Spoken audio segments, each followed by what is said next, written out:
ایک اور باکس نکلا، ساتھ میں کچھ ویڈیو ریکارڈنگز اور ایک لال کلر کی بڑی سی بک ملی۔ کیلی ایک ہسٹری کی اسٹوڈنٹ تھی اور وہ یہ دیکھ کر اور زیادہ ایکسائٹڈ ہو گئی۔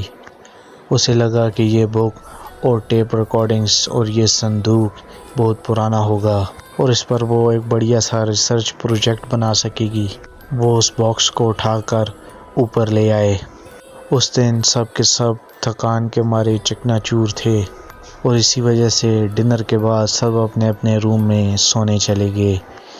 کیلی بھی اپنے گھر کی اور جانے لگی۔ ایسے میں کرس نے اس سے کہا کہ کیوں نہ تمہارے جانے سے پہلے ہم اس باکس کو ایکسپلور کریں، اور وہ دونوں اس بات سے سہمت تھے۔